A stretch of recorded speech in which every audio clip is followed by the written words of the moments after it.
Elevate is my mentorship program. So we're at Nancy's house here in like the Dallas area of Texas. Last time I was live with you, we were somewhere in Florida in the rain.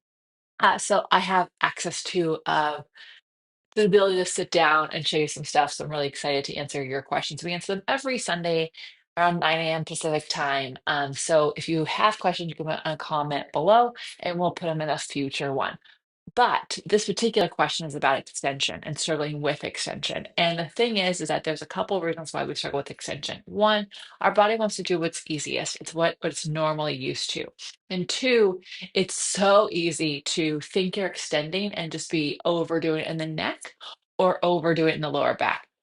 And we want to be getting the extension we can through our thoracic spine because that's going to, one, help with our posture, and two, going to make a lot of extension exercises more possible, longer, like longer in length, and also stronger. Like it's just going to feel like it's not pinching anywhere in your not body parts. So as you can see, it's a little dark with black on black, but it's the Contrology spine corrector that I was talking about last week, and one of my favorite things for us to have. If you have access to any kind of spine corrector, the ARM series, we have it for free here on our channel, is one of the best ways to build your extension. And that is because you actually can use it to train your body where to extend from.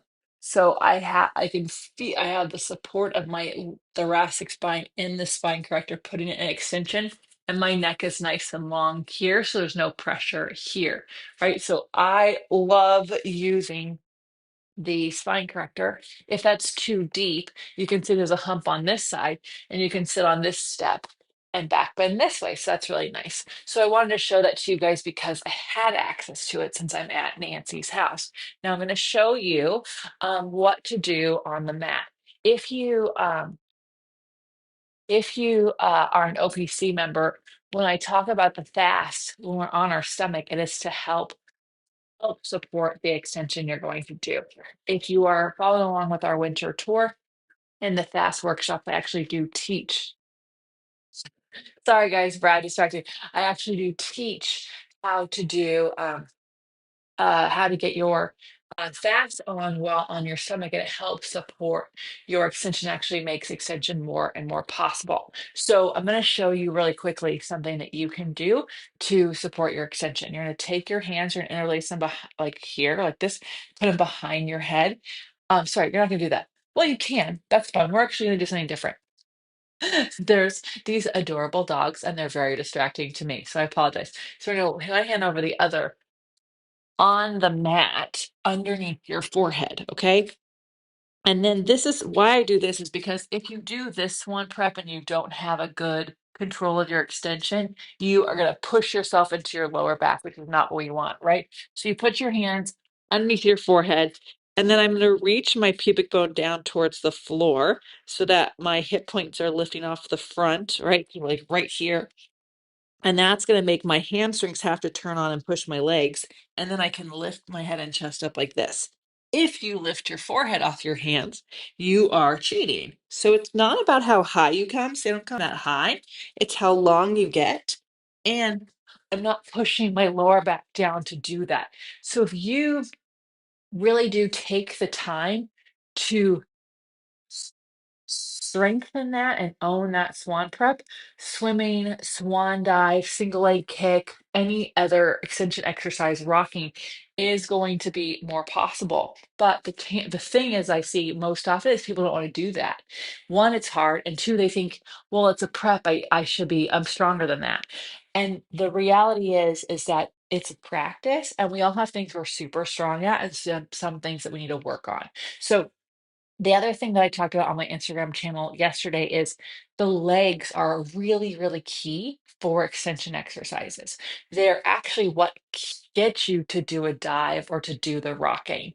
And so, what you want to make sure that you're doing is using the back of your legs. Okay. So, if I do rocking and I try to do it from my head, I'm not going to get anywhere. Right. So, you want your head to follow your spine, and then you want to use your legs, That's what's going to make you rock back and forth. That's also what's going to make a swan dive happen. So if you have issues in your sacrum, your lower back, what you want to do in extension exercise is separate your legs and then make sure they're actually parallel. So for a lot of you, that's going to feel like you're pigeon-toed in your femurs when you like literally like internally rotate your legs on your stomach. It's going to put those femurs parallel and then separate them only a hip's distance. I see people go way too wide. The wide legs, when they're too wide and turning out, that's going to grip the upper part of your butt. It's going to grip around that sacrum. It's not going to feel good if you have SI issues. So if you have lower back stuff that's causing extension to be hard, separate the legs, make sure they're parallel. Reach your pubic bone to the floor or these frontal hip points up.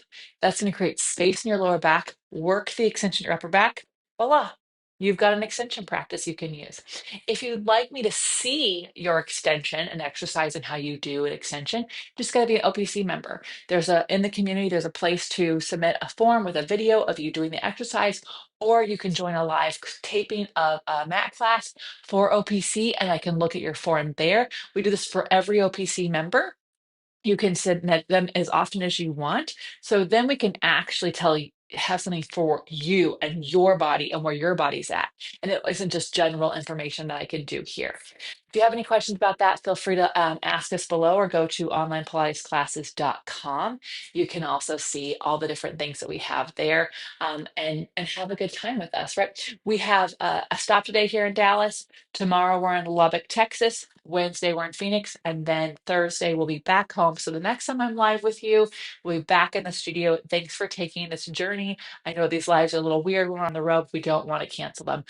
Thank you for subscribing to this channel. If you haven't yet subscribed to this channel, please do. It really does help this channel get out to more and more Pilates lovers.